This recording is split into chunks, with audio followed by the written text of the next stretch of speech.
was producing the bird droppings. Kill the bird? Why would they she said if people come to take care of that, they would have to kill the birds. And I told her, I don't think that's... You just wash the sidewalk. It's not that big of a deal. And then she also doesn't think that it's not her responsibility to clean the inside of the storefront, which is, I see many people coming by, looking through the window to see what it looks like. And I oftentimes, if I see them, I invite them into my store and explain to them, this is the same floor plan, this is what you can expect, and to know, Which, if I can ask, which store is yours? Pulling by Design, 27 off West Street. Okay. What was in the store next to you? What was that? I believe it was an insurance company, a mother-daughter. Oh, yeah. Yes, so it's so long ago, I don't think anyone I know. realizes what it was. So on behalf of many of the business owners downtown, who I'm very familiar with, we have great relationships. We all are just very hopeful that something is done to promote more business in town, traffic. We need more businesses to attract people to Bernardsville. We have such a great support system within town, but we need more people coming in. So, thank you so much. Yep, thank you. Thank you. I think, Doug, what we're discussing, I think, is residential, right? Is it? Yeah, so we probably need to. Property maintenance, lawns and things like that. Right. But I know the housing committee has been talking about tightening up the commercial maintenance as well. So yeah, we'll have to bring that back to them. I have a hard time believing that a landlord wouldn't want to make the property more desirable if they want to rent it. It's like trying to sell a car that's all dirty versus one that you polished and cleaned. I mean, it doesn't make sense. I have talked to that landlord. Have you? Actually, she calls me once in a while, yeah. And she thinks it's strictly the parking that's an issue. That's why it doesn't rent, really. What does that have to do with cleaning it? I don't know. But I think if we had some kind of zoning requirements that maybe could, would make it. No, I understand. Yeah. I'm just. I know. Okay. And a lot of our landlords are not local. A lot of them are even out of state, which makes it harder to track them down and find out what they're up to. Right. Yeah, but we can send that off to housing to tighten up. All right, anyone else? Good evening.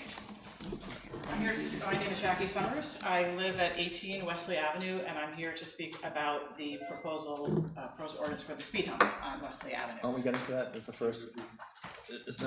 Mayor, isn't that going to be the first order? I think we're only introducing it. Oh, did we introduce it? We have a public hearing.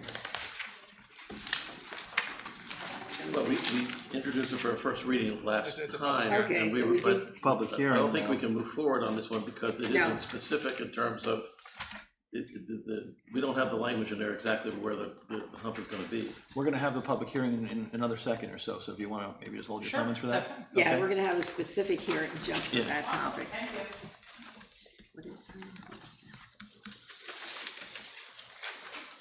Okay, anyone else? I'm sorry, I'm struggling with this one. Okay. We're good? Okay, I will close the public session. We'll move on to ordinances. I'm gonna make you get up again. So now I will open the public hearing on ordinance 2019-1807, an ordinance authorizing installation of a speed hump on Wesley Avenue. So, does anyone wish to be heard on this? All right, and you should just stay there. Welcome back. Funny you should ask. Okay. Again, my name is Jackie Summers. I live at 18 Wesley Avenue. I am not for the proposal to install a permanent speed hump on Wesley Avenue. And I speak to you tonight as both a resident of Wesley Avenue and a taxpayer of Bernardsville. In the essence of time, I'm going to speak for my husband, Carlos Torrens, who's rushing to get here, and my adult daughter, Sophia Torrens, who also lives at 18 Wesley Avenue with me. I've been a resident of Wesley Avenue for nearly 25 years, and certainly the concern about speeding has come up a few times over the past few years. And in fact, the speed limit was reduced from 25 miles per hour to 15 miles an hour about 10 years ago as a result of our neighborhood work with the Bernardsville Police Department to keep our streets safe. Of course, there is some speeding on Wesley Avenue, as there are on many other streets, but because Wesley Avenue is so narrow with no room for sidewalks or even that even a car traveling at 20 miles an hour is really perceived as going much faster than that. A few facts about Westlake is that it is a narrow street. It's only 16 feet wide and it's less than 600 feet long from Anderson Hill to the Methodist Church, which is where really the speeding issue has, I guess, been brought. It's the only street, according to the Bernardsville Police Department, in the borough of Bernardsville that posted at 15 miles an hour. Even Church Street, that leads to Wesley Avenue, is actually posted at 25 miles an hour.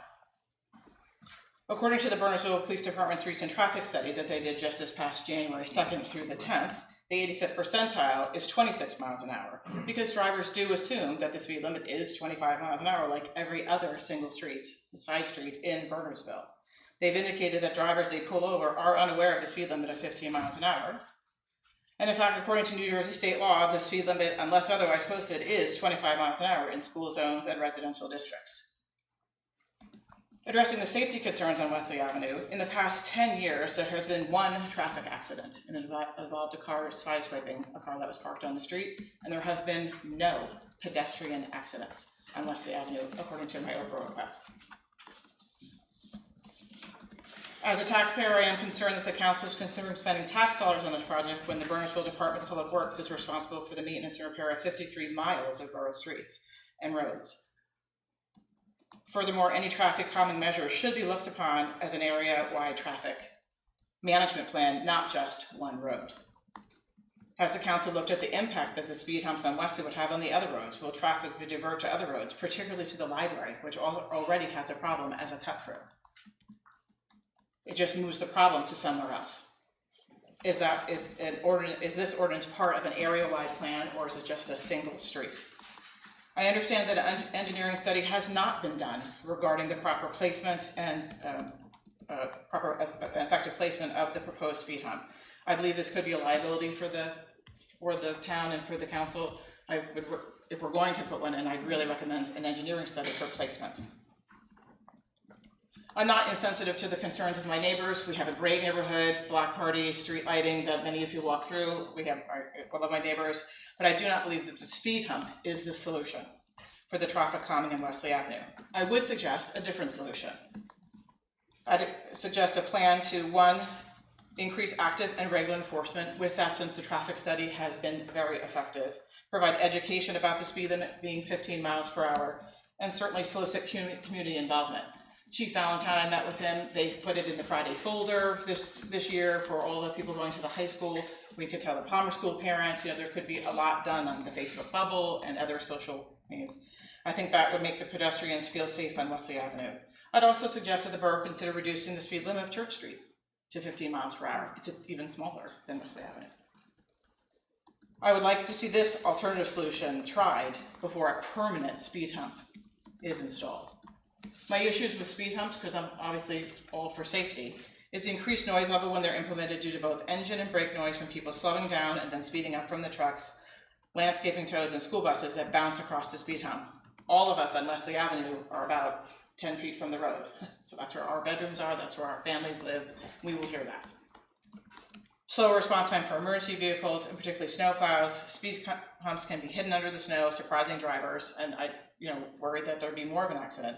People will still speed and pop onto the side of the road, and as you know, on Wesley Avenue, the side of the road is my front yard. Mm-hmm.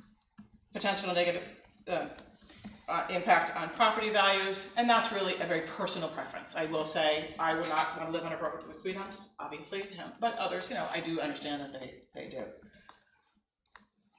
And that is what I have to say tonight. I understand it's not going to be voted on, but those are my concerns. Actually, can you give a copy? I can. My printer failed right before I came, because I read, I need to bring a copy, but I will get you a copy. Sure, no problem. That'd be fine.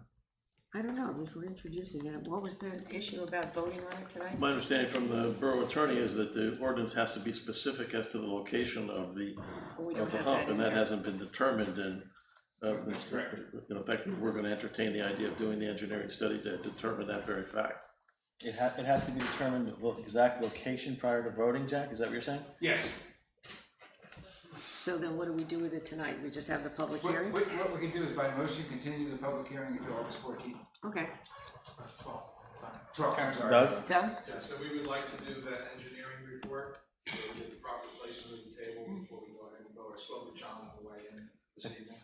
McDowell? I think that, I guess the discussions we had, I mean, it wasn't through a study, but there would really only be one place, there's only one little flat area, which isn't at a driveway's location.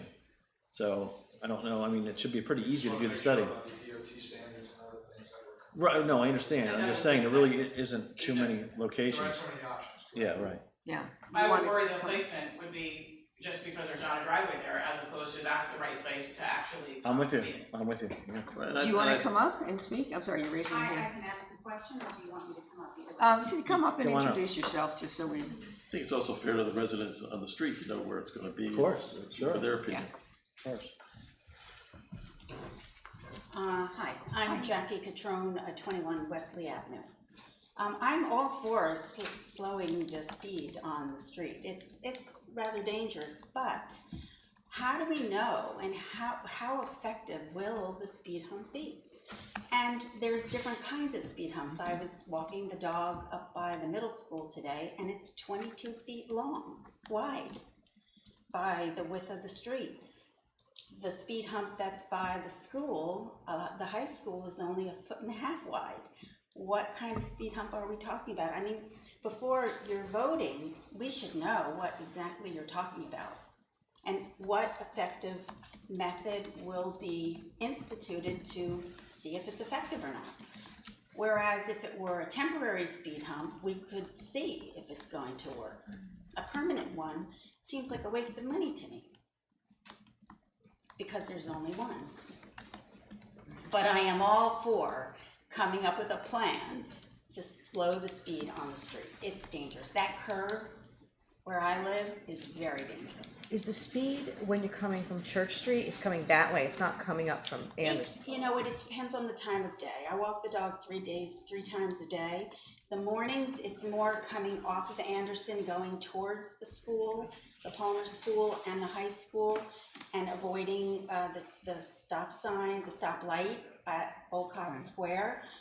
In the afternoon, from 3 on, it's, and you know what, I could tell you it's the same cars. I mean, I know the cars that are gonna be speeding. If it's not the parents that are driving, it's the kids that are driving. It's the same cars, dozens and dozens of cars. I know the ones, and the school bus, by the way. But it, and then the afternoon. School bus goes? Yes. The Really? school bus, Or the yes, road that school bus and the other, what's the other? KWS. Yeah, the KWS, it's the garbage private one. truck. with the garbage Whoa, truck. he is flying down the road. Anyway, and then in the afternoon, it's aggressive coming back towards Anderson Hill to avoid the light and the long line. But does it seem to be in the morning at like during school times, let out and going to school, not Sure. maybe during the day or at night? No, it's during the day too. Oh, It's, okay. it's people that, you know, it's not as bad in midday for sure, but it's noticeable. I have the traffic study that they did, it's less than 500 cars per day. There's a slight increase going westbound, in other words, towards Anderson Hill in terms of volume. And the per day is from 7 to 8:30, and then maybe with 1 hour in the afternoon in terms of looking at it. Only 2 cars went over 40 miles an hour in the 10 days. 40. Wow. Just saying, only 2 cars. Yeah. As I said, the 85th percentile were 26 or under. It does feel like they're going way faster when you're standing there. What point does it change from 25 to 15? Is it as you turn the It corner? starts All of from Wesley, both sides are 50. the Wesley Church Street to the church Right. is So as soon as you 25, go and then around as that soon corner. as you hit the, past the crosswalk, Okay, on that's when it's Wesley. 15. then it starts to be 15, which, you know, you're already going 25. You gotta jam on your brakes in the curve. Some do, some don't. I mean, it depends. And if you're a regular Wesley driver, you don't jam on the brakes, you just go. So, Yeah. anyway, like I said, I think I can speak for everyone, even Jackie, who opposes, we would like to see something done to slow the speed. I don't know if a speed hump or a bump is a way, but I would think something that we definitely know could measure the effectiveness would be great. Okay, thank you. Anyone else want to be heard on this? Hi, my name is Elizabeth Leyland. I live at 5 Wesley Avenue. Two of my neighbors who could not be here tonight also provided statements. Would I be able to read those statements? No, but I can. If not, can I submit to them? You can submit the copies, but you really should just read Yeah, them your own. just if you can summarize what they're. Okay. Just. Well, I have a statement from Tom Blackstock. He's a Wesley Avenue resident, and he said, you know, we've had positive confirmation from the Bernardsville Police Department that there is a serious speeding issue on Wesley. And, you know, the speed study has been done, and we heard that, you know, it often, you know, the heavy speeding occurs in the morning and, you know, in the afternoon from 3 to 6. So, and he says, as the parents of 2 young children, one of whom needs to walk in the street on a daily basis to get to the Palmer daycare, we are extremely concerned for their safety. And for this reason, we're very much in favor of any measures to help control the speed, including the proposed speed hump. I also have a statement from Dan Gold on 6 Wesley Avenue, and again, he said, you know, he's been in his home since June of 2017, and he thinks that, you know, effective speed controls such as the speed hump will improve safety, you know, because many people walk on Wesley Avenue on a daily basis. There's no sidewalks. People are walking with kids, pets. He feels it also reduce the number of cars, you know, that are using it as a cut through in the morning and evening busy times. And as a personal observation, he says many nights he sits on his front porch and sees cars from, you know, the Church Avenue end of Wesley accelerating through the top section of Wesley Avenue. And, you know, these cars are going in excess of like 30 miles per hour or more as they approach Anderson Hill. It's very unsafe. Dan did propose one thing, you know, I guess he asked the question, you know, why is the plan for only one speed hump? He feels that maybe multiple speed humps may be an appropriate option and one may not be enough. And then I just have my personal statement on behalf of myself and my husband, Simon Leyland. You know, our family has lived at 5 Wesley since June 2012, and we've witnessed the same constant disregard of our street's 15-mile-per-hour speed limit, as our neighbors mentioned. And this simply isn't our perception, as, you know, the traffic studies have concluded that speeding is definitely an issue. And as parents of a 4-year-old who attends Palmer School, we're constantly in fear of her safety walking up and down our street. And we've also witnessed distracted drivers on the phone who have sped past us without slowing down as our daughter rides her bike or scooter. For this reason, we are very much in favor of any measures to help control the speed, including the proposed speed hump on Wesley. And I also want to add that it may be also helpful to create greater awareness of the 15-mile-per-hour speed limit. And we heard that some people get pulled over, they're like, oh, we didn't know. And I know in the United Kingdom, this is often done by painting the speed limit very clearly on the road, or painting the road to create like a rumble effect as people drive over it. So those are 2 suggestions. Mm-hmm. Thank you for your time. I appreciate it. Can you just hand those to? Sure. Putting doing the 15 on the road isn't a bad idea. Chief, is that allowed? Is that allowed to do that? You paint speed limits To on the paint the road? road? There's only certain markings that are approved, according to the manual. You have to look at that and see specifically what ones they are. Approved by the state? The Uniform Manual on Traffic Control Devices, which has been adopted by the state DOT, is the system that's used for markings of street signs and pavement roadway markings. It's about this thick. I'm sure. It is allowed, because we're So doing you it have to on look at the particular applications. I know they've done it in, Hey, look, Bound people Road. do it. It doesn't, people have done all kinds of things that aren't necessarily. Who's gonna know? by the manual. But wouldn't it be worth trying that? I mean, that seems yeah. like an easy solution to the problem, to try. they call I it, wouldn't well, there's a whole recommend- new I thing. wouldn't recommend doing anything that's not approved by the manual, but. What are they gonna Yeah. do? But there's a whole new study now on, what do they call it, speed calming, street calming, traffic calming. So there's gotta be some things in that, Speed tables, speed humps. Things speed that you bumps can are part do. of that, the narrowing of the roads, with cobble fields, raised Right. crosswalks, there's all kinds of things that can be done, they all cost a lot of money and they all require engineering studies. In the past, the police department has made multiple recommendations over the last 20 years to deal with, speeding issues on Wesley Avenue, to include the widening of the road at the entrance to Anderson Hill Road, the installation of the sidewalk. We did include the reduction of the speed limit from 25 to 15, which was done. We've asked continually for more signs to be put up.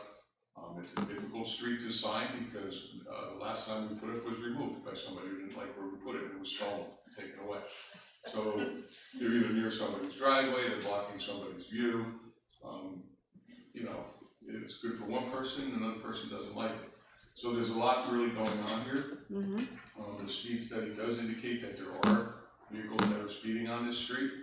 The seriousness of it really is a matter of perception, and depending on, what a person thinks is acceptable, is not acceptable, what they're willing to tolerate, what sacrifices they want to make in the way of noise that might be created by some of these traffic calming initiatives that can be put in. We recommended an engineering study in the past, it was never financed. So I think we're at the point now, if it's my recommendation, and I heard what Mr. Walker also said about it, I think if council is going to consider other kinds of traffic calming devices, that we not go forward with this without a traffic engineer coming in and making an objective recommendation as to what devices would be the best devices, what costs that would be incurred, and where they would be placed.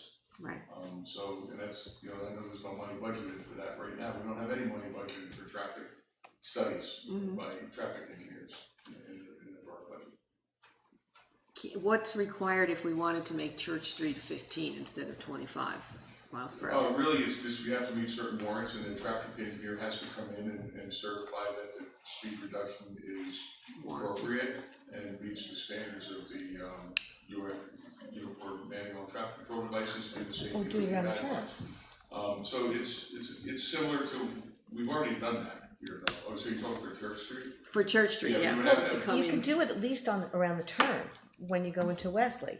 If you, not at the beginning of the street, but have it 15 around the turn, and the sign for the 15 be right We as can you. look at the placement of the signs, it is already. There is one. It says It is 15. There is one there. It is already 15 miles an hour, because that's the intersection of Wesley continues around, and Church Street stops at the intersection of Wesley. Yeah, it's So it just is 15 before the miles curve. an hour. But Church But at Street the has a big before- 25 miles an hour sign, right? After you keep on. Yeah, it has to be posted, yeah. Right, so that's It's- 25, Right. just from 202, past New Park, past Up to the Galway, church, Crane, yeah. and then there's two signs. If you go to the high school, it says 15, and if you start from curve, it says 15. 15. Then there's another one in front of my house, 15, and then obviously those are. So if I may, the state recognizes basically 3 different speeds that you can have. One is a 25-mile-an-hour speed limit. That's in residential neighborhoods that meet the requirements for the frontage of homes within a certain linear footage along the street. And if you have the housing density that's required within that linear footage, then it's a 25-mile-an-hour residential zone. Okay. The other one is a school zone, Right. in front of schools, it's 25 miles an hour. The other one is a 35-mile-an-hour suburban zone. And basically what that is there are streets that would be, if they were not posted, they would be what's called a rural 50. Okay, and it also depends on the frontage of the homes along the street. Most of the homes in the mountain area or borough, or those streets are 35 miles an hour, they meet that suburban 35. But we have to post it at 35 miles an hour in order for that speed to take effect, and we've done that up there. And then the last one is a rural 50, where if there's no signs, it's rural, it's 50 miles an hour. So those are the 3 speeds. Now, if you want to do something different than that, and we've done that we've done that in Wesley, where it's 15, and then an engineer has to come in and look at the prescribed speed and look at the extenuating circumstances that exist. Are there hills, are there grades, are there curves, what's the width of the road, are there crosswalks, are there all these other mitigating factors that require the speed to be reduced. I will say that the starting point for any speed on any road, typically, according to the engineering studies, is something called the 85th percentile. And that is, if there are no speed limits on this sign, what is the speed that, and this is in layman's terms, not technical terms, what is the speed that 85% of the cars travel at? What speeds is this road conducive to being traveled at? That's the 85th percentile. And we get that number on these speed limits. And if 85% of the cars are doing 25 miles an hour, most of the time they'll say, well, that's what the speed limit should be. All right, but then when they come in and look at it, as they did for Wesley back at the time, 15 was much more appropriate. I have a question. So you can deviate from those speeds with, you know, an engineering survey and study that meets the warrants for reducing the speed. Is that correct, Jack? Yes, that's correct. Okay. So, yes. If you're gonna have a bump, you also then have to put signs on either side to announce that there's a bump, so Right. that's You gonna need- be 2 more signs on the No, street. it's actually gonna be 6 more signs. Or 1, 2, Really? 3, 4, 4 more signs. You have to have the sign, the bump posted at the location of the device. Oh, and then And warn then it. you have to have an advanced warning sign as well. From On each both direction. sides, right, from both So directions. sign speed bump ahead, speed bump, and then coming from the other direction, speed bump ahead, speed bump. And then there are on-street markings that can be painted in advance of those signs and also in advance of those speed bumps, whatever you want to use. And also on them, you can paint, there are some approved markings that can be on those devices as well. Thank you. I'm sorry, you've been very patient. Thank you, Chief. Yes. I'm Bruce Gomat. I live at 12 Wesley Ave and have since 2003. And my kids were off to college before I moved to Bernardsville. And shortly after moving here, I was glad that they were off to college before moving here, watching the traffic on the street. We lived next door to the Sparaglios.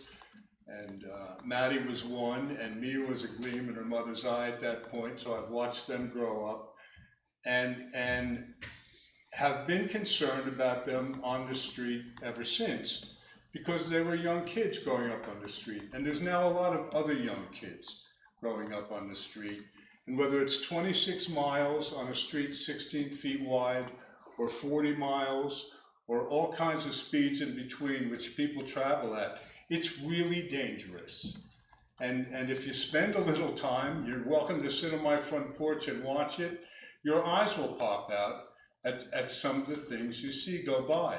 And with little kids on the street, and I know it's going on 15 years for me that we've been bringing this issue up, and work's been done, thank you for what you've been able to do, but it still goes on.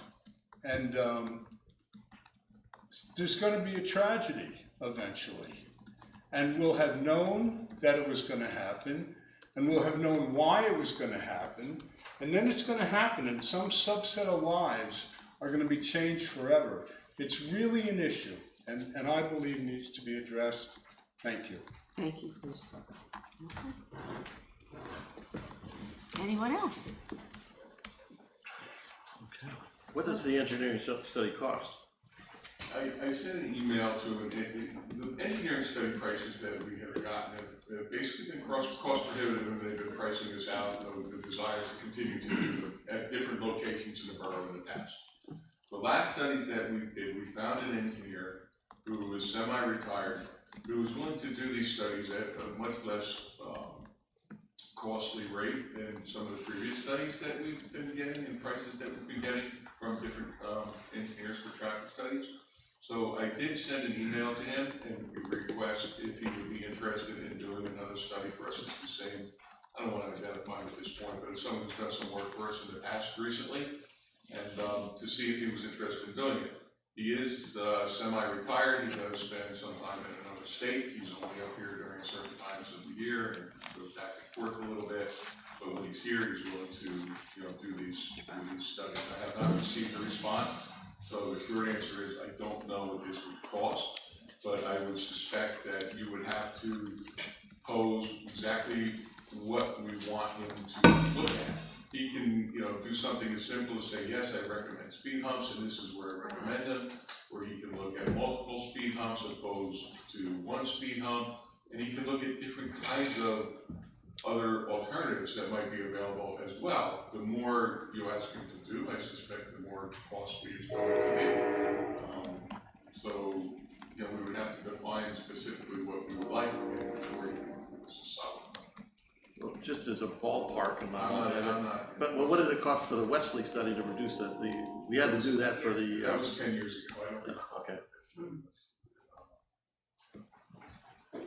Okay, so if we continue the public hearing till August, maybe by then we could have some real prices as to what we're looking at here for engineering study?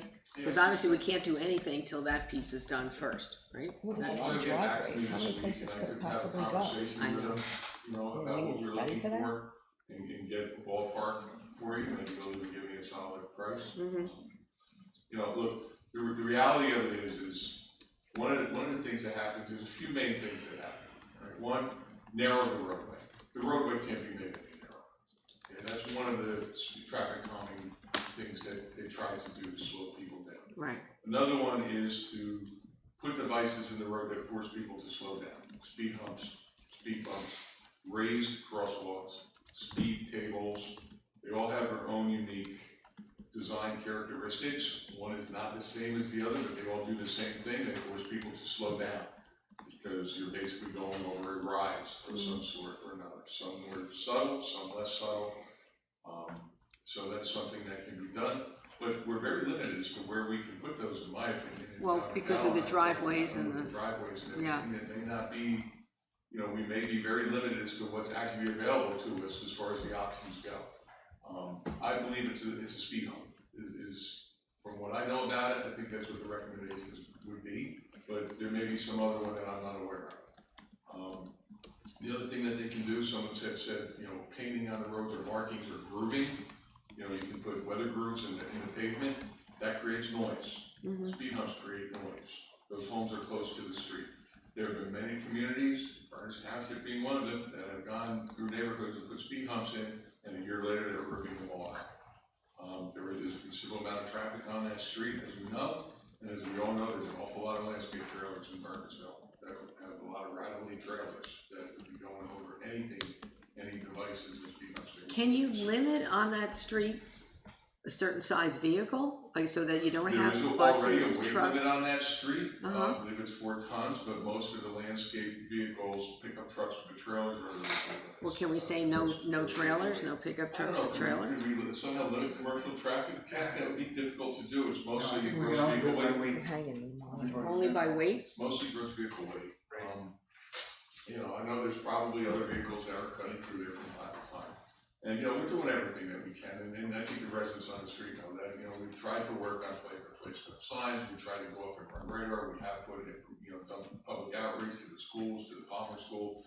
We've done all that stuff in the past. The speed study, I'm gonna give Anthony a copy of the speed study, so he has it. We have had an open request for it, it's a public document.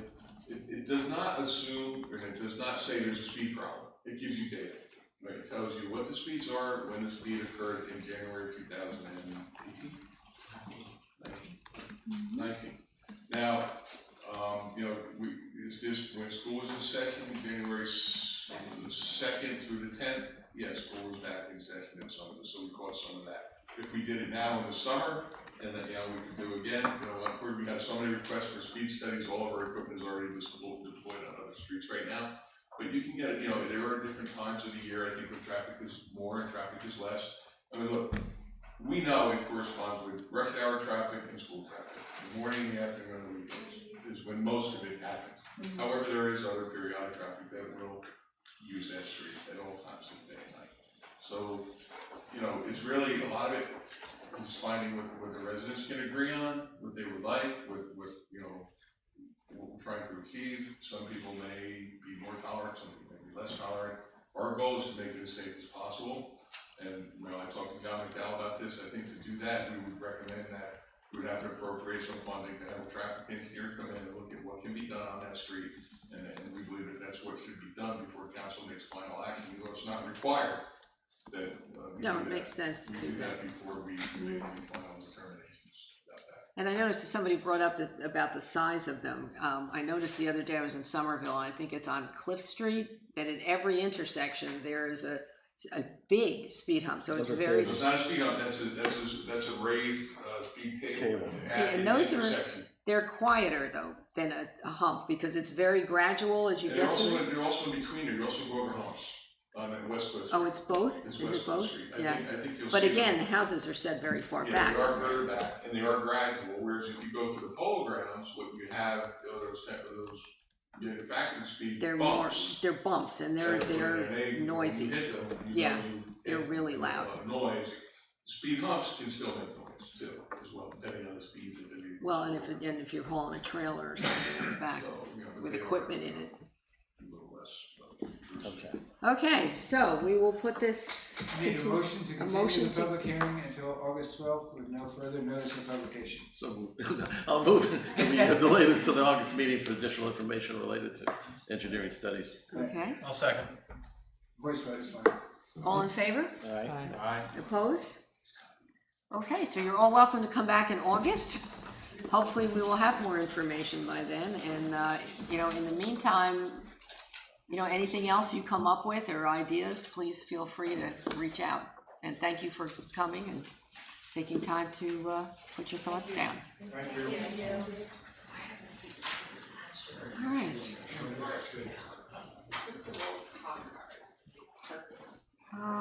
We are now on ordinance 2019-1808.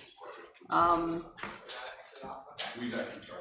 And this, I believe, we have been doing, and is this the one the auditor is recommending, Yes. that we just Right. formalize it in an ordinance? There's a couple Right. of those, yeah, also There's 1811 two is of another them, one. yes, the two just that like we, that. so it's, this is nothing new, it's just, putting into writing and making it official, because that's what the auditor wants. So, this is kind of a personnel thing, would you like to introduce it, Christine? Sure.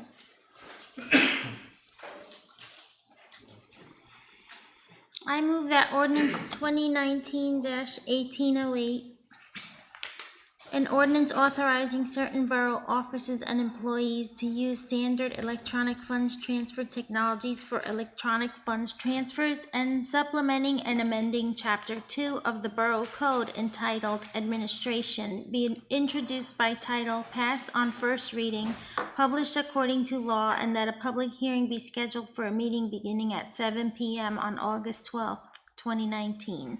Second. Okay, all in favor? Aye. Opposed?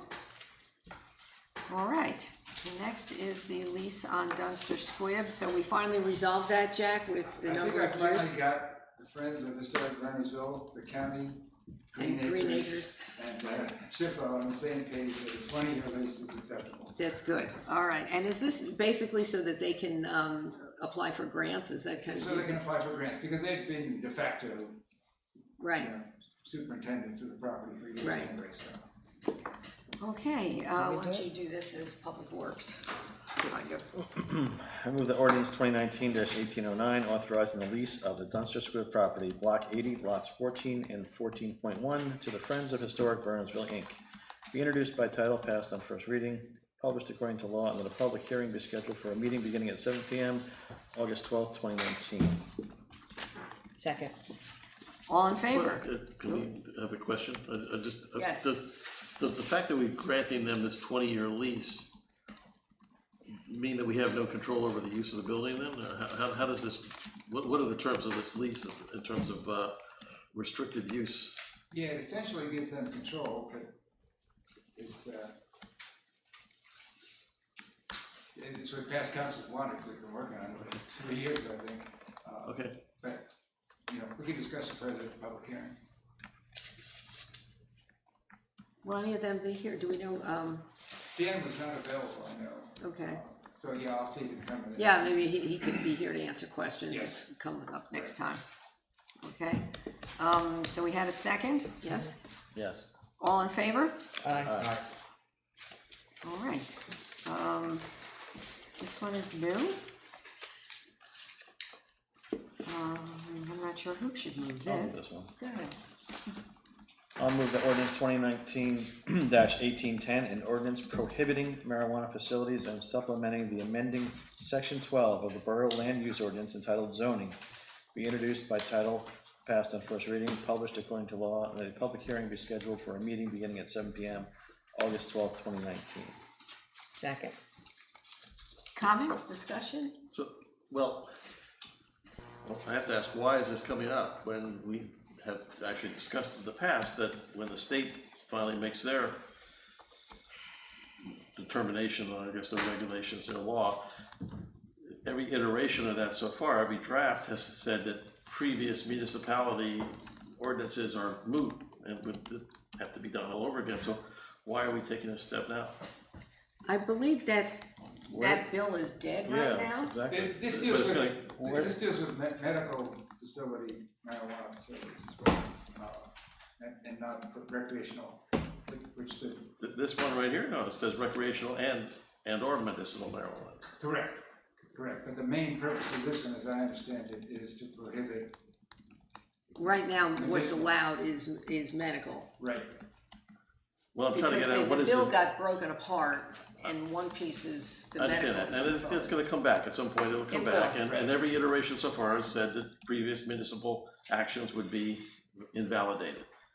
So, why do something that has no bearing? Well, because right now, Uh-huh. anybody can apply and open a medicinal facility in a town. Right. That's been Well, okay. you need to have a license from the state to do that, Right. but yes. So that's what we're mainly looking at, the medicinal. But Okay, we but don't that's know not- what any future legislation is gonna say, so if in Right. fact in the future some bill passes, then we can deal with it. But right now, we're This is prohibiting just it. meant to be a stopgap in the meantime. Right, because if they come back, they may change all the rules about how you stop it.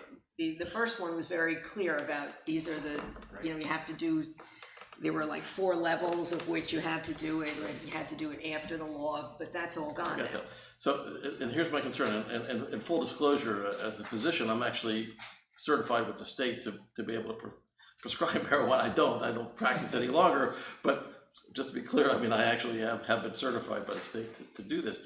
I'm concerned about the prohibition against medicinal marijuana. I don't know why we're focusing on that.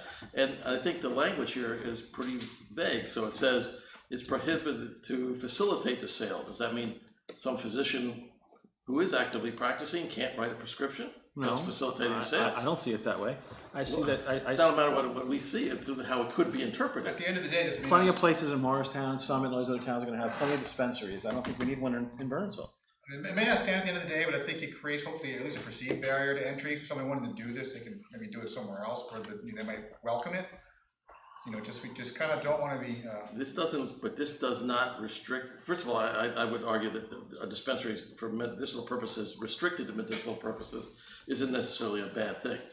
But this doesn't even restrict that, it just says that it's very vague. Businesses selling, distributing, cultivating, growing, and or facilitating the sale and or use of either recreational or medicinal marijuana, including any ancillary products, are prohibited. That's very broad. I It think came it's from great. another town, and I agree with you, maybe we should take out and/or facilitate. No, I like the sort of the all-encompassing. I So- personally think for myself, I don't really want to. I wanna be on record saying, I agree with. We haven't even finished yet. Well, There's no, some part of the it's the country, same it's just like, thing. you know, It's, no, I'm not for it at all. No. Anyone else? Attorney Bell? Well, we're only introducing it, and we're not, this is just not the public hearing, which, and maybe when we have the public hearing, we'll hear from the public that maybe there's people who disagree and think we should have this. I think one of the things, you know, because now medicinal is more widespread and looking for, you know, it's become easier, that once if you have a medical facility and then recreational is approved, odds are that same facility will do both. You could restrict that, though, we could restrict that.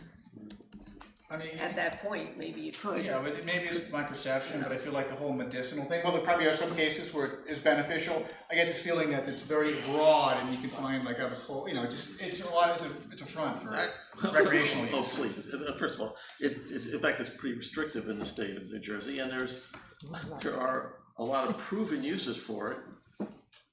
I think actually the New Jersey state program is a very responsible. But there's no shortage of it. Why do we need in a small little town Well, like actually, there is, Bernardsville? there are waiting lists for that, and as well as. Fantastic. Those lists are people have getting to travel. much smaller. People And- have to, people have to travel a considerable distance, and if you happen to be a cancer patient in pain, you don't wanna drive 2 hours to find it. So, you know, we can argue about the virtue of this, but as soon as you get educated on it, then we can talk. I don't think Montclair and Summit is that far. They both have dispensaries. I mean, they deliver. I don't know, I don't know about that. Do they really? I don't know. Did you introduce it? Did you? I did, and And I Diane seconded. Diane seconded. seconded, so we're just introducing it, so, all in favor? Aye. Opposed? Opposed? Opposed. All right, abstained? So we have enough to introduce it? Yes. Okay, so we will have a public hearing on August 12th. Okay. So we look forward to a discussion. This again is something we're doing, and the auditor asked us to put it in officially, so Christine, you wanna move that? I move that ordinance 2019-1811 establishing chapter 70 third-party payroll disbursement be introduced by title, passed on first reading, published according to law, and that a public hearing be scheduled for a meeting beginning at 7 p.m. August 12th, 2019. Second. Okay, all in favor? Aye. Opposed? All right, we are now up to resolutions. We have 19-141 through 19-147. Does anybody want to discuss any or pull them from the consent agenda? See, we got the housing request for a part-time inspector. That's good. We just touch on 147 real quick, is, Ralph's not here, I know, but, that's, It's from Doug. That was the one Actually, Doug brought that up. we touch on 147 Doug brought it real up quick? last week, last month. Yeah, just refresh me on that one. When the laws changed regarding the medical coverage, Okay. part-time people would work 35 hours, 32 hours, they could work up to, almost a full-time position. So we had our vacation policy set for long-term part-time people at 25 hours. So the change in the medical, the laws for medical coverage, you can't work more than 28 hours in the municipality. Above 28 hours, you have to receive benefits. So it's almost impossible for a 28-hour person to maintain an average of 25 hours a week. Because if they miss one day for a holiday or something like that, they're, they can't get the 25 hours. So what we're suggesting is we lower the 22 hours, and average 22 hours a week over an extended period of time for all time of vacation. Just makes it more realistic. Is that important to raise for retaining part-time people, or? Oh, absolutely. Which we have, I have a full disclosure, I have a part-time person that's been working with us on and off for almost 2 years while he's going to school. It's virtually impossible for him to make 25 hours. Okay, thanks. Do those benefits carry over from one year to the next? It's, no, it's a calendar year. They have to work so many hours, they average X amount per week to qualify for the benefit. Right, but if they have unused vacation time that they've accrued, does that carry over like a full-time employee? Yes, it could. But in most cases, they're accruing 2 and 3 days vacation, it's not weeks and weeks and weeks. And if they don't use it the following year, does it accrue They have to indefinitely? use it, they have to use it by, I think it's May 1. May 31st. May 31st, yeah, just like a full-time employee, yeah. Okay? Okay. You good? Anybody wanna move, 141 through 147? I'll second. Okay, roll call vote. Mr. Donahue? Yes. Ms. Greenfield? Yes. Mr. Hammond? Yes. Mr. Schmidt? Yes. Mr. Mayor? Yes. Okay, since it's so early in the month, I don't know if anybody's met with anybody, have they? I know we had the attorney's report and we had the police report. We also had the housing zoning. He's not here. Did anybody's committees meet? We didn't meet, but Public Works, good, most, okay. most people that live at least in the area probably noticed that we started milling Anderson Hill Road today. Yeah. From where Mendham Road starts, heading down towards the library, should be finished tomorrow. There's gonna be a detour that'll be continuing. Probably much can go either way between Sini Drive past St. Elizabeth's or around the other way on the Mendham extension. And then the county, although we don't have an exact date planned to start, I believe on the Mendham side, if they have that drainage thing issue finished over there by the Sisters of Christian Charity, and that will be done one side at a time to avoid detours on that side. And other than that, I have nothing. Okay. Anybody else, committees meet at all? I think it's only the 8th, so. Not since our last council Yeah. meeting. Okay. Items of business, 10A. Plan endorsement pre-petition process proposal. And so, we had a letter from the, planning board on this with a comment. I can find it. So, are you aware of what they said? Yes, good evening, Mayor and Council, John Sabo from Burgess. I did get a copy of that email, and can address it. Certainly, one of the comments was to include pros and cons for continuing the process. I'm certainly capable and willing to do that. Okay. That's not a bad thing. An outline of potential monetary and non-monetary returns to the borough from receiving plan endorsement.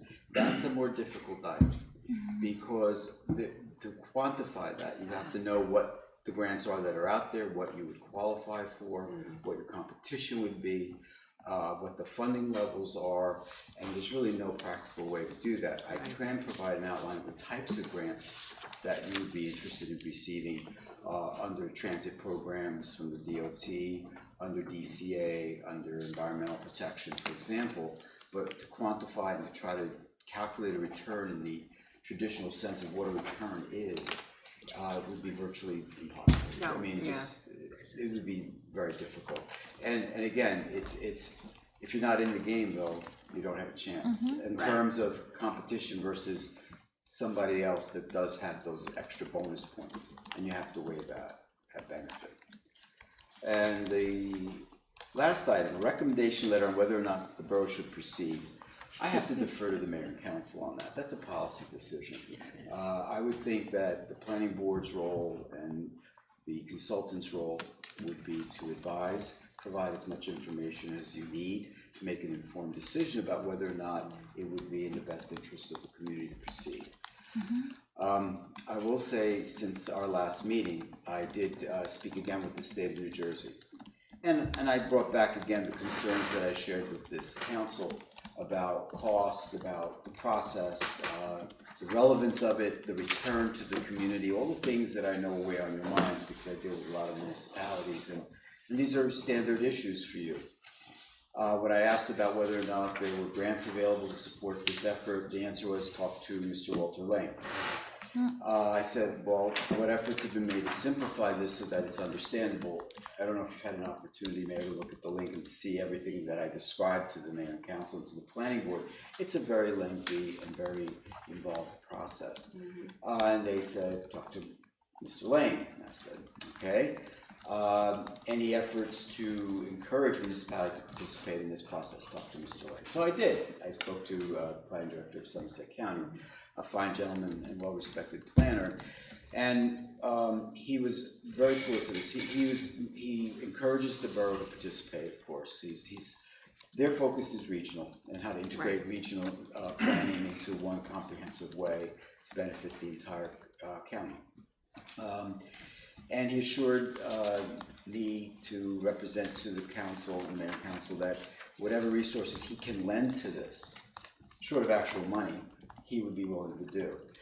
He's had numerous conversations with the state to talk about how to simplify this to draw municipalities in. And they're listening, but they need to hear more. One of the ideas that he presented to the state was that the Somerset County Planning Board has done a lot of work integrating the state plan that they never adopted. Right. And they had this wonderful regional plan that the state never did, but they did. And he felt strongly and expressed this to the state that the municipality should get credit for that. And so that we don't have to repeat and constantly reinvent the wheel, which made a lot of sense. He agrees with me with the recommendation I had suggested the last time, that you have nothing to lose from going in and advising the state that you have interest, to do the pre-application. Because what that will do is get your foot in the door, you'll have a face-to-face meeting with the state, and then what your expectations are and what the state's expectations are can be discussed, and if it's not something you want to get involved with, you can withdraw. There's no penalty for that. I think by going down and involving yourselves and talking to the state, you can express to them and impress upon them the need to streamline this so that it makes sense for communities like Bernardsville, because right now, it is a lengthy process and it's redundant in many ways, because you've already done a lot of the planning work for yourselves. The advantages for the community, whatever heads up, legs up you got on any kind of grants. My concern for you is, I know that there's a great deal of interest in the downtown. You have a rail station, there's transit village monies, there's sidewalk improvement monies, there's all kinds of opportunities out there that you can still apply for, but that you would gain a greater advantage over other communities if you had this endorsement status with the state. So I can address these items and respond appropriately. And again, I think that it can't hurt you to start it, to see what it offers you, and then decide, you know what, it's not for us because it's just too involved, or we just are giving up too much autonomy. And that would be my recommendation. I thought we had a memo, Doug, I don't know, from John saying what we have received in grants over the last, which was a pretty significant, it was a significant amount of money. Like 350,000? Yeah, that sounds about right, so he did go back and look and see what we had. I was impressed in the last meeting, it was like just for the streetscaping project, 100,000. Yeah. That's significant, and that is due to the fact that you had center's designation. I think that was the advantage that you had to obtain that kind of funding. I can show you what other communities have gotten. They're on their website. You apply basically through Sage for a lot of these. That's electronic, yes, but it'll give you how much is available, when the awards are made, who got the awards. There's a lot of information online that can give you a very broad perspective of what's available and what you might want to be interested in pursuing.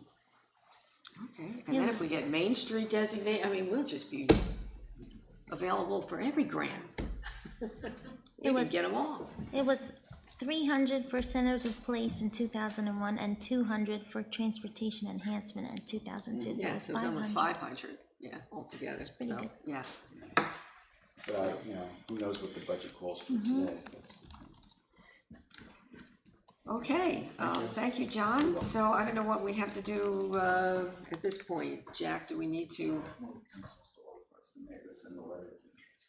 Right, something like that. I believe the discussion should be whether or not the council authorizes the mayor to send a letter indicating that you want to file a pre-application with the state, and then we will follow that process. I think a motion would suffice. Do we have to approve the proposal that John gave us? Well, if it's the council's desire to have us involved, yes. If you I don't want to wanna go out do and this get on an my own. RFP, if you want to send out an RFP, that's certainly your right to. Anybody? Comments? So you did a resolution doing those two things, authorizing Burgess to perform the work again, not to exceed, and have the mayor send the letter as outlined by Mr. Sabo. You have money for $3,000, I mean, we need. My partner perhaps not here, so I can't answer that. You can make it subject to availability of funds. Yeah, you always put that in there anyway. And if it's not, then you can Yeah, we have to have Ralph certify that the funds are available. I mean, it makes sense, at least start exploring the process, not Yeah. too deep in, and we can make a cost-benefit determination maybe later as Right, we get and more it's- information. And actually, to invest a couple thousand to get 500,000 is not unreasonable. It's a good return. The special meeting authorizing the payment of bills once Ralph is back. Right, Bill yeah. certification. What do we need, a voice vote? So, the resolution is to approve the, proposal and to have, authorize me to write the letter. Is that Yes. what we're doing? Okay. Proposal subject to, Subject to availability. Availability, certification, that's it, yes. Okay, so do I have a motion? I'll move. I'll second. Can we do voice vote? Or Yes, that's fine. Voice vote, all in favor? Aye. Okay, thank you, John. Thank you very much. All right, open space referendum, now we have the wording for our public question to be submitted to the voters. So, we have that. And what we need to do is, this is what it will go to the county to be put on the ballot. Yes, that's correct. Correct, so this is the wording, did everyone, And it's awkward, but it's gotta be comprehensive. I know, you have to really, because it gets a little complicated with the way we currently do it, and so, did everybody read the wording? Are we okay with it? Did you get any changes, Jack, from anybody? John Rodani did, and I don't think they're reflected in here, because they were after the agenda items or something. What did you put in? I know I tweaked some of the Q&A stuff, just to kind of update. Oh, no, it. this That's is, fine. I mean, that was just, I don't know when that comes into the process, but yeah. no, that's right. way later. Because legally, they're gonna figure that kind of out to be. Yeah, this is They're just, the only things being adopted tonight. this is the actual ballot wording. Correct. I have no problem with it. No issue. Well, I'm gonna raise the issue again that, as much as I'm all in favor of the 100% flexibility, I really feel that without a sunset, we're doing the voters a disservice. I know that it's been, and I made my position clear last time, but I'll just reiterate it for the record. You know, it's been said last time, well, that's why we have elections, and, you know, that's what the council does, but that's not true. Because the council is elected for a whole lot of reasons, and people may not exactly know how any individual council person in the future stands on this. Whereas having a sunset clause, they would get to vote specifically on this reason. They'll get to specifically reconsider whether this is a good idea that should be continued or not. And I cannot support this without a sunset clause. Okay, so this is actually a resolution, Yes. right? So who would like to move it? Motion. No, I'll second. All right, this, we need a voice vote, I would take a roll call. roll call, I mean, yeah. Ms. Lemire, Yes. Mr. Schmidt, Yes. Mr. Hammond, No, Ms. Greenfield, Yes. Mr. Donahue. Yes. All right, next is a draft ordinance appropriating money from the Open Space Trust Fund. And this is, what we're talking about here is the 20% that we're currently allowed to use That's correct. for, is it last year's and next year's, this year's and next year's? Well, it would be through the end of this year. Through the end of this year, but it's actually, I think last year is 20% and this year is 20%, I think. I guess my reservation with this is one of my takeaways, following the heels of our open space discussion, is there was sort of a lack of, I guess, a feeling of lack of public engagement or public-facing decision-making and a lack of trust in the council. So rather than doing this now, I think we should probably put it back to committees and to discuss it, to have more of a sort of a lengthy process to sort of prioritize things. Not that they're not good ideas, but I just think the process is important to establish here, because it'll be reflective of what we're gonna be doing going forward. Isn't it supposed to go to certain committees? Well, actually, the resolution from that I read a couple meetings ago, the 2010-100, says before an ordinance is introduced to appropriate any money from the Open Space Trust Fund, the proposal shall be submitted to the following boards, committees, and commissions for their review and input, which is open space, recreation, shade tree, historic preservation, and environmental commission. So we can't introduce this until we first send it to them, and then we introduce it, so we need to get their feedback. or are we going to submit to them that these were the things on our list that we want to propose? Yes, I we're think, saying- isn't that the question? We would give them a copy of this draft ordinance before we introduce it. We can't introduce it at this point. I have a question. Where did these numbers come from? Where did these estimates come from? Who came up with them? That's what Most of I'm- them are from Doug, actually. Yeah, these are ballpark numbers. Oh, these are just, so this isn't accurate anything, so nothing's It's been, not a firm number. okay. So if we were this is to, kind of meaningless. maybe Anthony, if you were to send a copy of this to each of those All those, committees sure. and, say by, when is our next meeting? August 12th? August 12th, So maybe by August a 7th, so week before, a week yeah. before, we have their comments and feedback.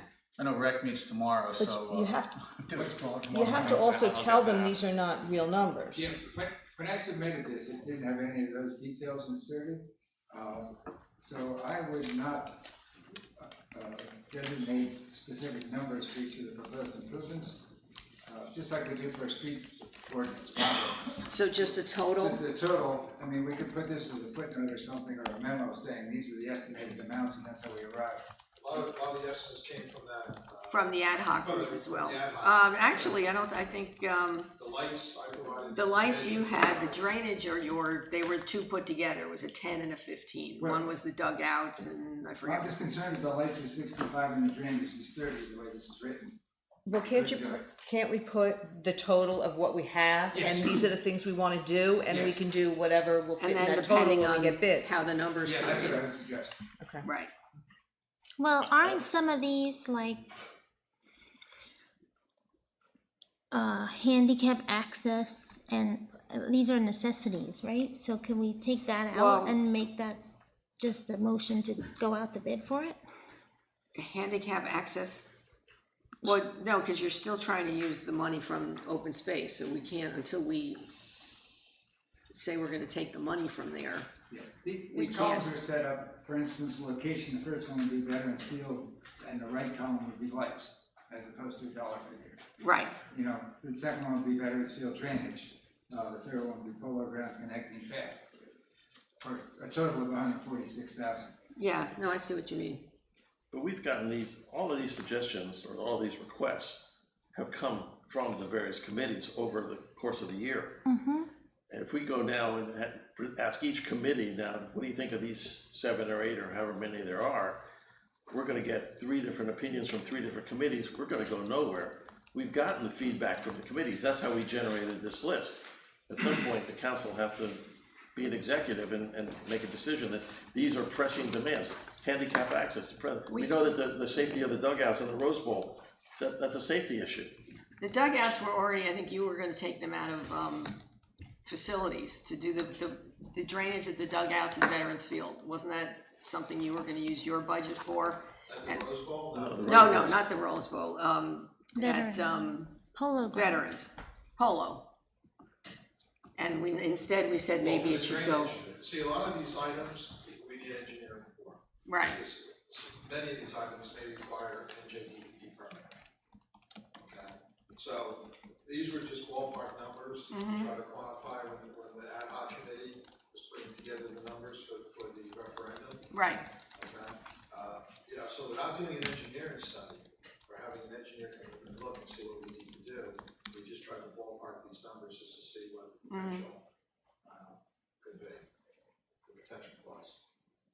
Right, but I'm saying none of them are, None of this was gonna come out of our buildings and grounds budget for 2019. okay, This is all above and beyond. Yeah, what I'm saying, Doug, is those are valid numbers to arrive at the 146, but they shouldn't be, the individual Right. figure shouldn't be included. because one may come less and one may come more, and, yeah, Yeah. I hear what you're saying. And people might pick them based on what they cost, not what is really needed. And these are estimates, so. Right. some of the items that may be lower.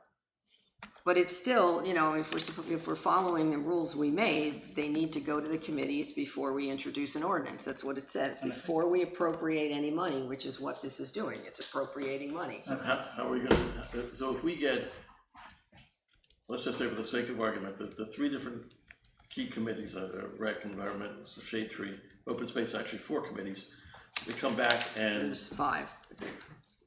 I'm missing one. And, Okay, 5 historic committees come back with preservation. 5 different priorities and lists. Some things that they want that are not on this list, some things are on the list that they don't want. Maybe there might be a handful that everybody will agree on. What do we do then? It's up to you. Well, Then it becomes our decision. So why is then it we our say we've decision gotten now? all the Because these things have all- there's a process put in place by the council. But that's how we got these things in the first place. No, I don't think they opined on these. I mean, No. they opined on the overall, the concept. They've all given us their. But they didn't say these are the 7 projects to do right now. Have a credible process going forward, I think is important in light of what we're gonna be looking at, the vote is looking at in November. And I think the biggest criticism I heard from the public when we were talking about this issue was that they felt that they weren't involved in the process. That we just, the That was council brought up a spent number money. of times. That was Yeah. perception, for sure. So where did these come from?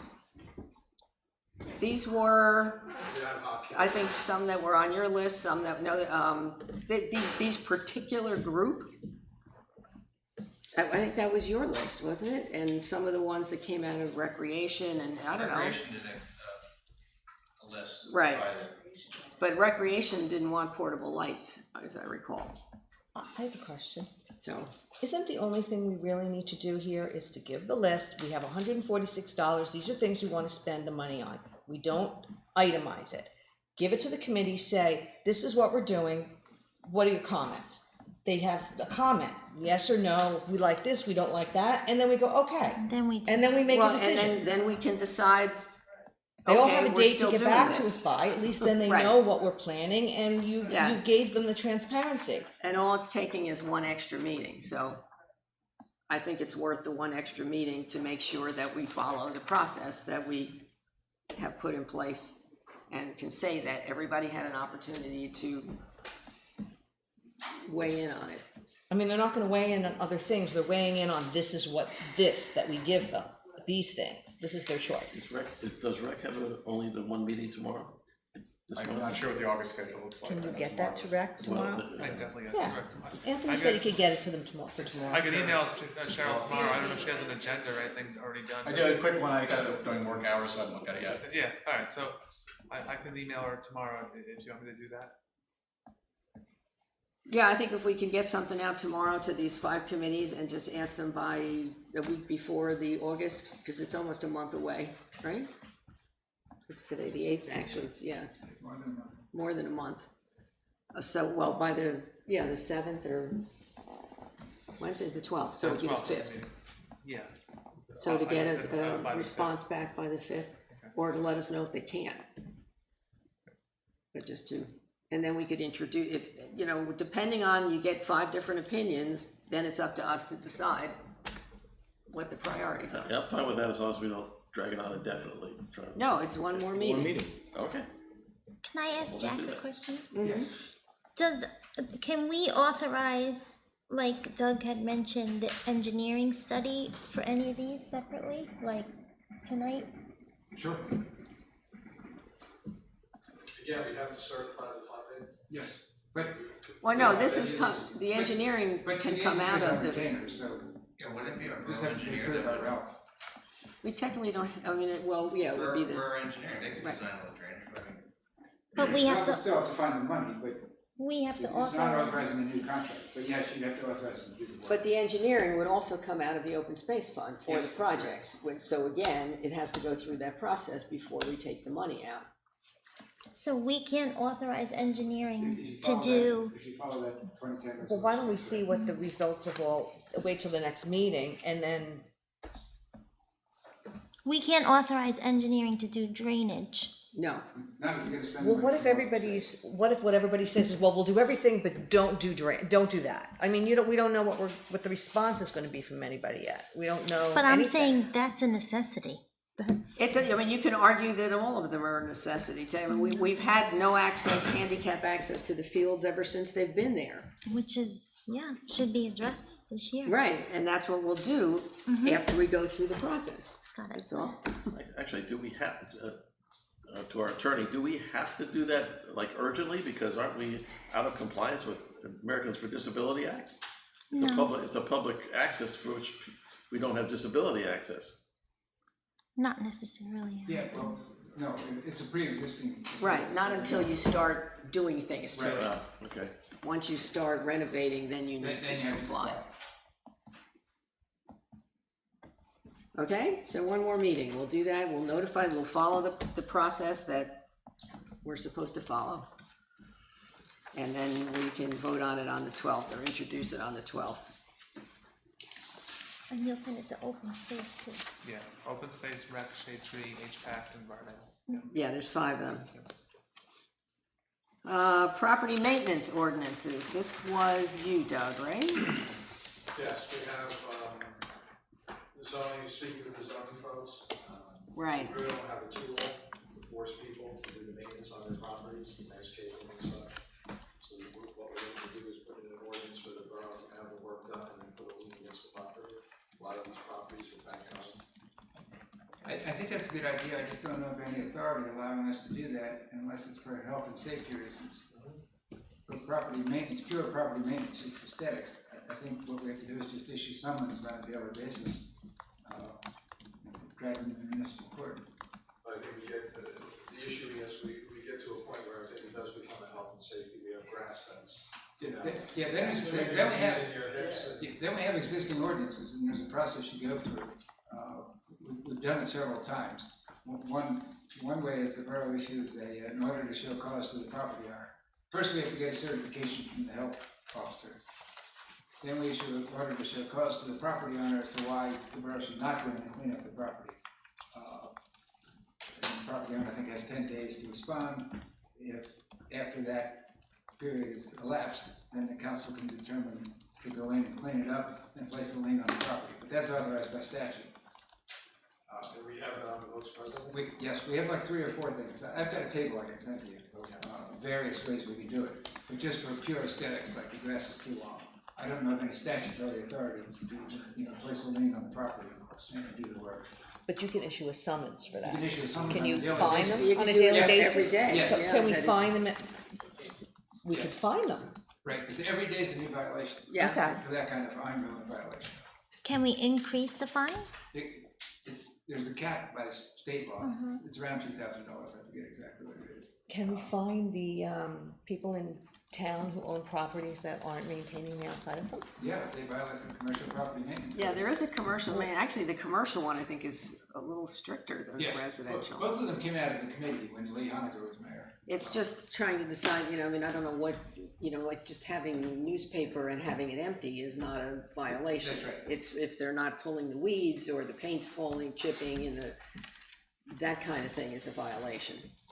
So, you can't, although the newspapers in Mastro's are all like water stained now, they look terrible. Did you notice that? I don't know why they're water stained, but they're. And we could look to tighten those up too. Yeah, maybe we should just look at them and tighten them up and have a list of what different things were so that we know what we can issue a summons for. Well, again, this is in response to the zoning folks. I know they have a couple people that they're going to court with, but the process just takes forever. And, when the neighbors complain about the property not being maintained, While you're going through that. Our hands are kind of tied that, Right. we can't come in and clean it up and then sort it out. The borough would have to front the money, but then again, there would be a lien against the property owner, so this kind of supposed to not to the taxes.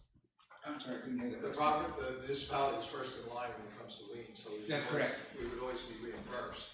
Again, we would have to lay the money out. Oh, I see what you're saying, so that the whole time you're going through this process, the grass is still growing, and they're not doing anything, where if you go in and just mow it And they would get down. several summons and warnings and all Yeah. that, but the extra step would be, we would notify, and this is mostly with banks, that we can notify them and say, listen, we're gonna start maintaining this property, and pass the cost along to you and send them the bills.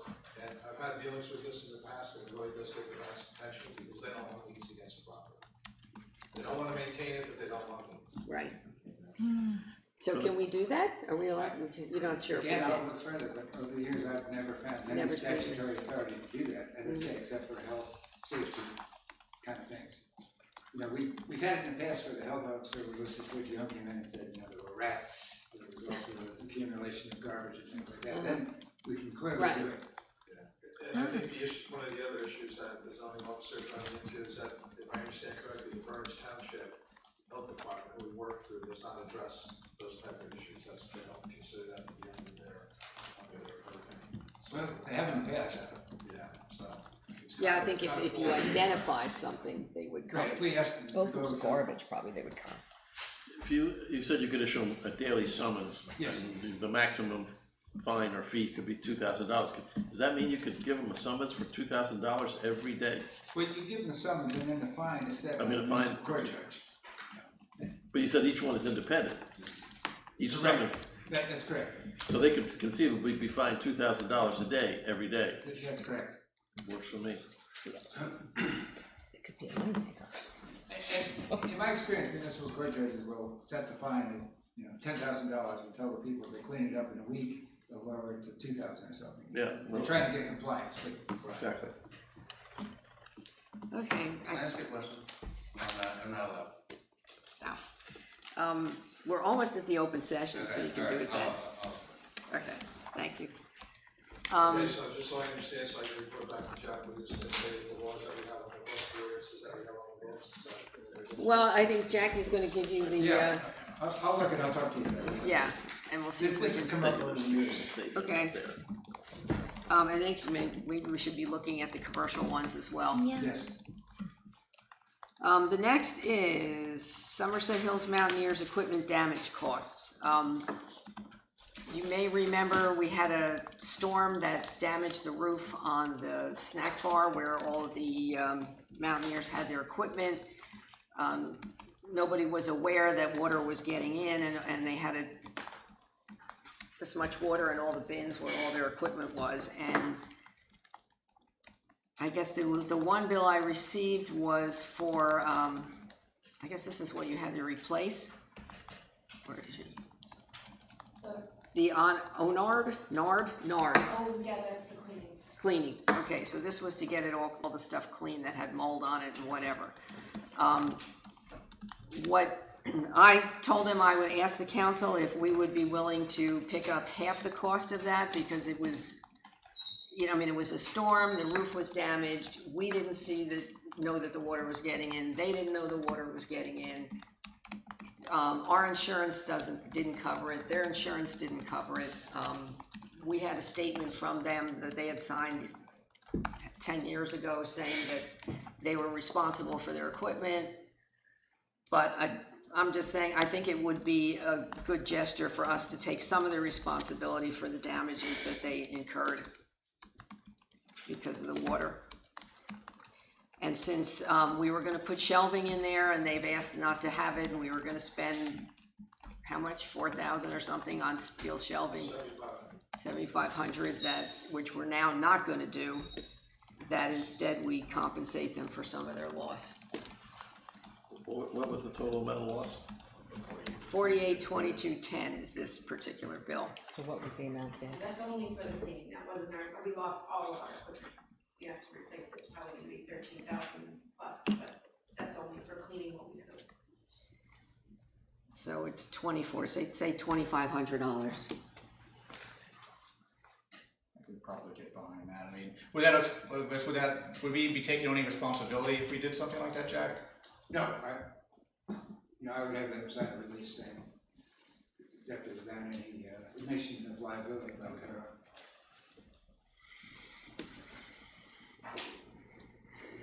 Okay. Me too. Okay. So what number did we set up? 2,500, just we'll round it up because it's 2411 something for this bill. Certification fund, we need that too. Do we need a resolution for that, Jack? This is just for this bill, this isn't for anything else. No, we're just gonna do this bill, this is the one, because Like this was one and the. done kind of a thing here? Yeah, I would approve it again, subject to else certifying the money. Right. Okay. So we just need a resolution? Just a motion, yes. A motion. I'll move. Second. Can we do it all in favor? Oh, yes. All in favor? Aye. Opposed? Okay, thank you. Appointments to the Cultural Arts Committee. I actually had one more I forgot to put on the list. Kathleen Palmer is another one for this list. 1, 2, 3, 4, 5, 6. So that makes 7, which was the minimum. And Christine and Diana's are liaisons. So, do we just need council approval for that? Yes. Is it just a resolution? Just a motion again, approve. And these are people who responded to my request, and thank you, Jeff, for taking out the not a resident, because I'm not sure if Jessica is, but she's got a great business here that's very creative, so that worked out well. Are we good? Motion? I'll move. Second. All in favor? Aye. Okay. We will let these people know. They are now, congratulations, Olivia. You're now a member. Another committee. Hooray. Yay. Yay. We need to approve, the swim team wants to have a picnic at the Bernardsville pool, and they're gonna have a barbecue with a gas grill and a smoker on July 13th at noon as, I don't know if that's their, is that like the end of the year, or do we know what that is? It's just a celebration That's kind of the thing. Hannaford, maybe? Hannaford? No, it's not the something like Hannaford, that's a separate one, that's a swim meet they do, I It's one think. of the last home meets before the meet of champions, so it's like a Okay. parent relay race, and you know, there's a meet that day, then a parent relay race, and barbecue. that? Oh, good. Okay, No problem. we good with that? Yep. Yep. Somebody move it? Move. Okay. I'll second. All in favor? Aye. All right.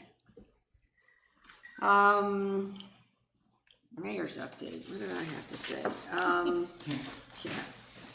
Let's see, on June 25th, I met with Eric Stiles at the Audubon and Lisa Plevin, who's the executive director of the New Jersey Highlands Council, and Judy Thornton, who is our local Highlands person.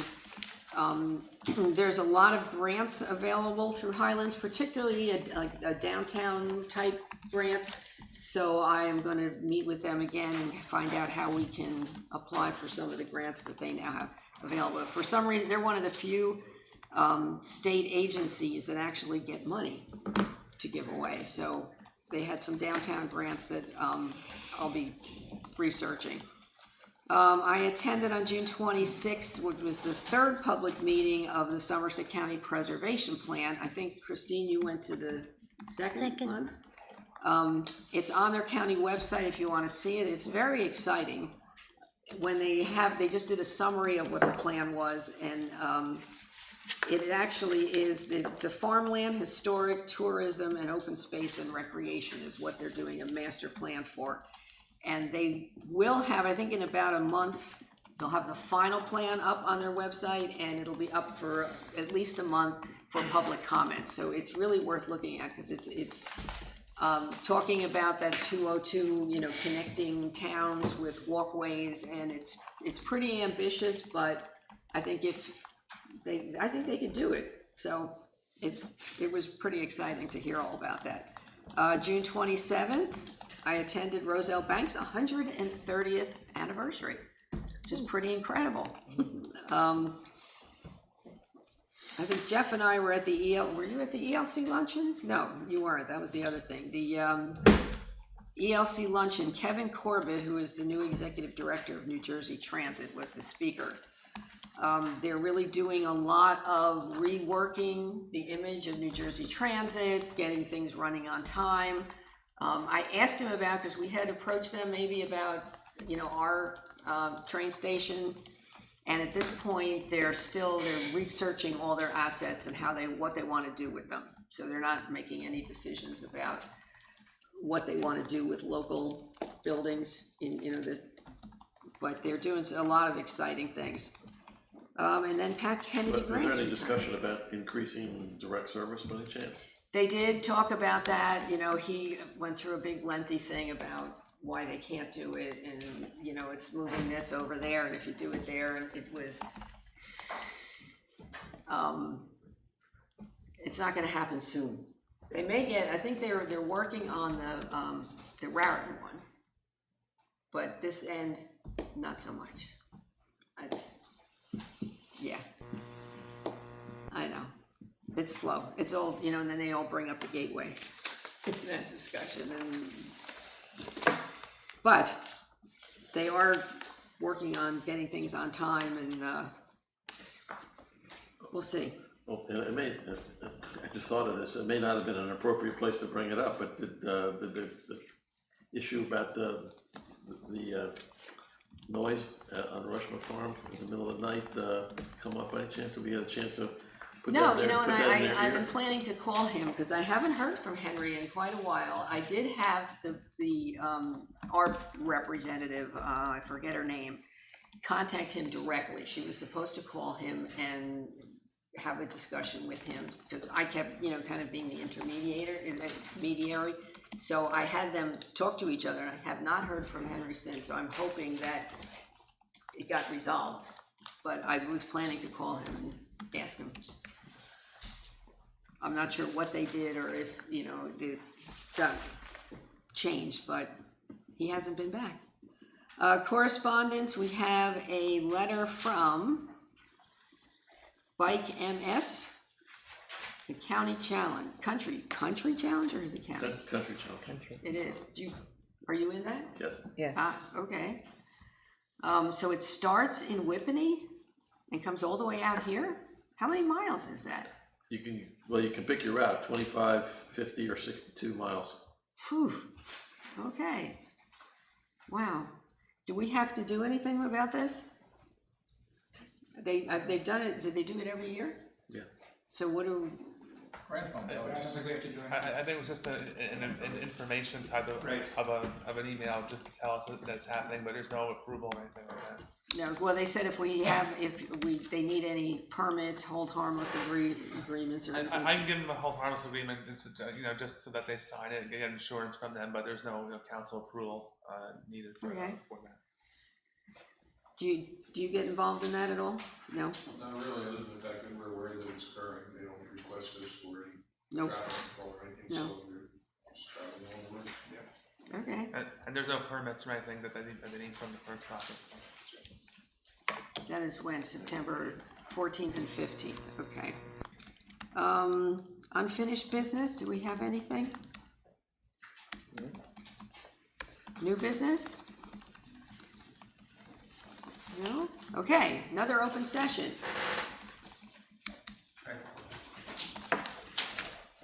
Steve Reynolds, Stephen Street. So with the property maintenance ordinance, is there an ordinance for parking commercial equipment and trucks in residential driveways? Yes. Do we pose any fines or anything to? Same thing, we'd issue a municipal court summons and the judge would impose the fine. Because I approached Jeff Price probably almost a year ago about on 17 Stevens, there's been a truck there for probably 2 years full of brush and all kinds of debris with the trailer, and he said they couldn't find the title and there wasn't anything you could do. Yeah, there's an ordinance. What does finding the title have to do with the fine? That's what I. That's completely erroneous. It's Right. the property owner who's in violation. That's right. Looks like if you lose your title and you're parking in a handicap spot, you can't just stay there forever. Has nothing to do with it. No, we'd have to get a Property tow. owner's not the That's right. truck owner. So. I thought he had been fined and just did nothing about it, just still didn't change it. I don't know, the response I got was there wasn't really anything that they couldn't find the title. We'll follow up on it. Yeah. I can check on that too. The second thing is the dirty soil that was on Stevens and Woodland Road. Doug, thanks for being responsive on the emails. I know we're getting there. Do you have any idea when we're gonna test the? The test on the material from Stevens was drawn on Wednesday, last Wednesday, so we should have the results back this Thursday or Friday, and they're coming in hopefully tomorrow afternoon to test the soils that are being removed from Woodland. They should be done taking the soil off Woodland. So was it a composite test that was like within the middle of the pile and all areas? Yeah, they picked through. So it was grabbed and then thrown in the bucket. Okay. Yeah. And what are they testing for? To make sure it's considered New Jersey residential clean soil. Okay, there's a standard that they're supposed to be. There's a standard. And then when are they gonna do Woodland, did you say?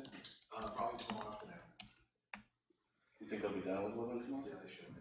Okay. I would recommend that going forward, once the results are back, everything's clean, that everything get raked out, because there's big rocks, and then we use green topsoil, to help make the yards look a little bit better. And I know Ralph's not here, but it's more for him, like, I really would like to understand where we're lacking in the process of importing soil into our town. It sounds like there wasn't a submittal process where there wasn't a pH or organic content or sieve analysis provided before the soil came in. I don't think the sample bucket came of the material. Then typically what you do is you go to the source to make sure it's not somebody mixing a sample in their construction yard to make it look beautiful. And then when you actually go see where the source is, it's the same, it's the same product. So I know I've emailed everybody a million times, but I would really like to be helpful in part of this process, because I think we're lacking tremendously in what we're doing and how we're approving soil. like for instance, on 202, all the soil that's coming in over there, we have no checks or balances as a borough if that's clean soil. We don't have an engineer or a consultant reviewing paperwork for the soil that's coming in. Since the example, Franklin Township has a protocol and a permit process where for every 1,000 yards of soil that comes in, there has to be 2 full New Jersey analytical tests done, and a map showing where the material is, and marked out, and a whole process. And I actually had a project where I was going to try to bring dirt to over here, and it was clean. It was a fellowship senior living, and the guy didn't ask me once for paperwork for the soil. So who knows what's coming in over there? We don't know, and I think we're lacking a bit on our understanding what needs to be done to bring material in town. And like I said, the topsoil having glass and ceramic and all kinds of stuff in kids' yards. I know a kid on Woodland cut his foot. I mean, I just think that I'd like to help if there's a way I can, because I think we're really lacking in our understanding of what needs to be done for soil import and for other construction aspects of our town. So. Thank you. And thank you, Doug, for letting all the neighbors know what was going on there too. I know they appreciated knowing when you were going to be there doing your stuff. Thanks, Steve. Okay. Hi, Larry Hazelton, Minebrook Road. This question comes up from item 10C about the draft ordinance appropriating money for, I think you said 2019, for the 20% that's for development. The number that you were saying was 146,000, which seemed high for just a 1-year total, so I'm figuring that there was some from 2018 going on as well. And then, I was pleased to see the process as we were talking about as we're going forward, because I was thinking about it while I was sitting back there and thinking, it is going to be different, because if the referendum passes, then you've got 100% that's available for each one, whereas right now it's 20% that's definitely devoted to development. It's not an either-or situation. So, and it's also a lot bigger piece of money. So I'm glad that we are going through the process of showing everything to all the different 5 committees that it's going to, and that's terrific. We'll be looking forward to looking at that, I'm sure, at the Environmental Commission. But when we're going forward, I hope I'm not going to lose my thread of where I was going with this. I just think that it's important. I know that the ones that we used for this particularly for 2019 came from the ad hoc committee, but I think that when we're bubbling up ideas for this larger pot of money for possible use in development, that we should involve all those 5 committees on the front end in bubbling up those ideas, not just the one group. Because there will be different priorities, and that way they will all come to you, and then you can pick and choose among them. Now that there's more money there, I think it's even more important that all the committees get involved in bubbling up the ideas. Thanks. All right, thanks, Carrie. Olivia. Only because it came up, I want to address this. Olivia Manning, 13 Orchard. The whole concept of the commercial properties, I am under the impression that they are empty for as long as they are, because the tax benefit that they receive from them being empty and the loss and all that is far outweighing what they would receive in rent, and the struggle that they would have to deal with these new tenants. And I know Christina was here before, and her landlord doesn't let her eat in her own establishment. Like, she can't even bring in her own lunch to eat in her store. Yeah. Why? No idea. Don't reason with unreasonable questions. You can't have a sandwich in your own store? She probably does it anyway. I have no idea. That's I don't want to crazy. get her in trouble by saying anything, but ultimately, she will not allow Is that anything. in her lease? How bizarre is that? So that deters obviously people from wanting to rent the space. And yes, the way it looks and everything that was mentioned is part of that. But I guess where I'm coming from and what my organization is trying to do is to regulate a lot of this stuff and figure out how we can do that. So what I guess I would like to, maybe you might answer this, is how far can we regulate them? Can we change whatever ordinance we might have in place? Oh, absolutely. To not just fine them, but to tell them they are strictly prohibited from leaving it vacant for 2 years, or I don't know I don't what the think we can do limitations are. that, because, but we can require that while it's vacant, it be maintained, we can require windows be covered with, decorative, there are various things people do, for council, I should say. But yeah, we can certainly look at the property maintenance codes, both of them. Is there anything that we can do regarding the rent if it's not, if they're leasing it too high and they're just not renting it? Yeah, there's nothing that we can do. Mastro's is $6,000 a month. I mean, That's what it's going for right now, but nobody's gonna do that. We can't, there's no way of regulating any of that kind of stuff in it. And there's nothing we can do tax-wise? There's nothing monetarily that we can do to hit them with for it being empty for that long period of time? Not for empty, No, in no. fact, it Because could they have- hurt us tax-wise, because it may be worth less. Because they have no It's incentive related. to rent it now. So it could stay that way till the end of time? I mean, Right, it's, as I say, we kinda can something require we that can certain do. things be done to improve the appearance. What tax benefit do they get for leaving it vacant? Write off, sometimes when you, claim a loss, you get more of a benefit than, So those are federal, not Yeah. municipal, okay. yeah, I guess that's. They've gotta pay their rent taxes, so they're out of pocket, they have to get a loss. Right. Yeah. Okay, well, I mean, if there's at least some little thing that we can do, that's great.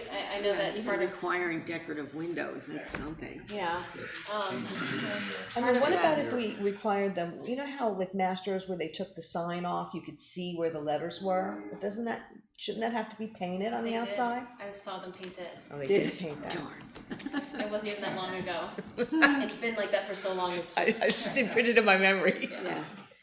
Yeah, well, part of our organization process is design, obviously, the way the town looks and all of that, and obviously we would be working with the committee that's already in place working on that stuff. But it's also making sure the economic vitality of the town is growing, not being stagnant, so finding ways to work around whatever we can work around is ideal. The other question I had was Mount Airy Road. This beautiful new wall was built not very long ago, and now it's little mini trees are starting to grow out of it. So who's responsible for cleaning that? Is that the county? County. That's the county.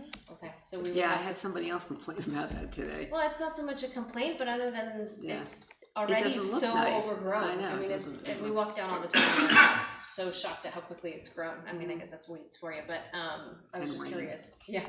Okay, so we would have to communicate with the county to say do something about it.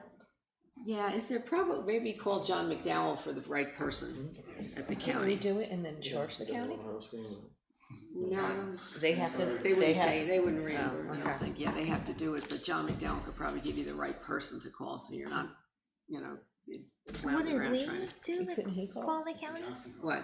John would be the one. John, that's what I said, John McDowell calls and, Yeah, not you wouldn't. oh, that's right, I'm sorry, yeah. I mean, You on talk to behalf of John. downtown Bernardsville, I'm happy to do whatever needs to be done to make the beautification process, easy. I'm happy to do that, but if it's a process, I don't wanna step on toes there. I don't think it hurts for residents to complain also. No, I mean, They're yeah. your reps Right? also, so. Yeah. But talk One lives to, in talk to town. John McDowell Oh. first, Okay, he may have already called him for all that now.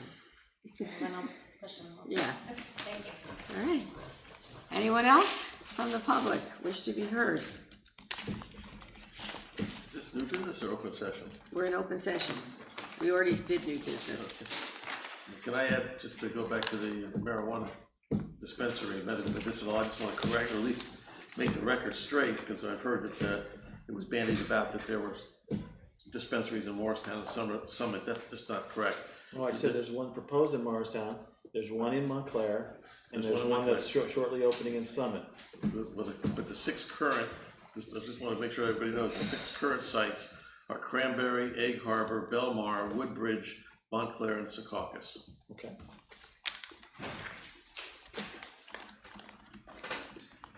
Okay, anyone else from the public wish to be heard? All right, we'll close the public session. I think we have stuff, we have a number of items for closed session, I have yes? 3 items, yes. All right, motion to go into closed session? Motion. Second. All in favor? Aye. Okay. Go ahead. Break time for a break. Stretch. What if you incentivize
Second.